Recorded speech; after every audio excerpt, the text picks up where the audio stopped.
Sayo kay nakamata ang kuradang diha mga kaagtang, kay sayo kay naili akong bana mga bandang alas 4 pa ni sa madaling araw. Unya pag uli niya mga kaagtang na siya dala ka ng karning baboy, unya agoy kay wala naman siya kapalit sa lamas. Ay nako Indoy. Sinabi ko naman sa iyo Indoy, oy nawala tayong lamasin ba?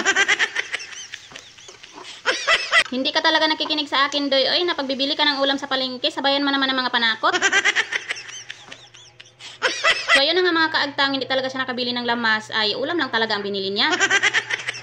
Lutong adobo nga daw ang gawin ko noon mga kaagtang, kaya lang wala pa nga akong lamas, sarado pa nga yung mga tindahan kasi sobrang aga pa nga, alas 4 pa nga sa madaling araw na yan. Kaya ang ginawa ko sa karning baboy mga kaagtang ay pinakuluan ko muna yung karne para nga hindi masira. Habang inaantay ko magliwanag yung kalangitan mga kaagtang, ay inayos ko muna yung mga gamit ng asawa ko na dinala galing sa trabaho. At ayan, hindi nagtagal, lumiwanag na at napabili na nga rin ako ng mga ingredients na gagamitin ko sa adobo. At ayan, sobrang lakas na nga ng ulan, naabutan pa nga ako. Ito nga lang lamas ang nabili ko mga kaagtang, kaya ito nga lang available doon sa tindahan na nabilhan ko kanina. Pero okay lang dahil konti lang naman itong karne na adobuhin ko mga kaagtang, kaya walang problema kahit konti lang itong lamas ko. At nang matapos ko naman i-prepare yung lulutuin ko, ay lumabas na nga rin ako para mag-umpisa na nga ako magluto. Grabe mga kaagtang, sa mga oras na yan ay sobrang lakas na nga ng ulan, kaya itong kalan ko inusog ko na nga dito banda sa pintuan namin. Hindi nga ako pwede magluto sa loob dahil sobrang liit nga lang ng area namin dito, kaya pag magluluto ka ay sobrang init, sakop nga doon sa kwarto namin. Kaya kahit sobrang lakas ng ulan mga kaagtang, ay tatapusin ko talaga yung niluluto ko dahil nga hindi nga pwede sa loob, kaya ayan, tiis-tiis na lang dito sa labas hanggang sa maluto. Anyway mga kaagtang, kamusta pala dyan sa inyo? Hindi na ba nag-uulan ng malakas sa inyo? Dahil dito sa amin mga kaagtang, walang humpay ang ulan dito. Talaga naman yung mga sinampay ko, amoy backlog na.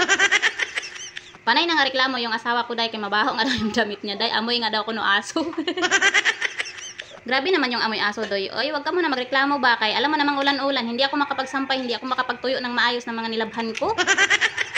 Maawa ka naman sa akin, hindi ko na nga alam kung saan ko to isasampay yung mga damit natin. Anyways mga kaagtang, naglaba pala ako kagabi, hindi ko na nga lang nasampay kasi sobrang lakas talaga ng ulan at nag-iyakan na nga din tong dalawa kasi nag-aawayan na nga. Pinatulog ko na nga lang to sa basket at kanina ko pa nga umaga nasasampay. Medyo konti lang naman tong mga kaagtang, hindi naman marami kasi damit lang to ng mga Junakids namin. Balikan ko na nga itong niluluto ko mga kaagtang at ayan, paluto na nga yan, pinainin ko na nga lang yan dahil yung asawa ko nagsisinyas na nga dahil kakain na nga daw kami dahil nagugutom na siguro mga kaagtang kasi wala siyang merinda doon sa trabaho niya. Og tara mga kaagtang, mga unta, thank you Lord sa another blessings na binigyan niyo po sa amin. O siya mga kaagtang, patapos na nga pala itong video ko, pero before ito matapos, lagi akong nagpapasalamat sa inyo kahit absent ako nung nakaraang buwan mga kaagtang, siguro magdadalawang buwan yun mga kaagtang, hindi ako nakapag-post, pero andyan pa rin kayo, nagko-comment, nagre-react sa mga post ko. Maraming salamat. Sana hindi niyo po ko iwan at patuloy niyo pa rin akong suportahan. Ingat po kayo palagi, God bless, at sana kung nagustuhan niyo yung video ko, pa-like and share na lang po. Salamat!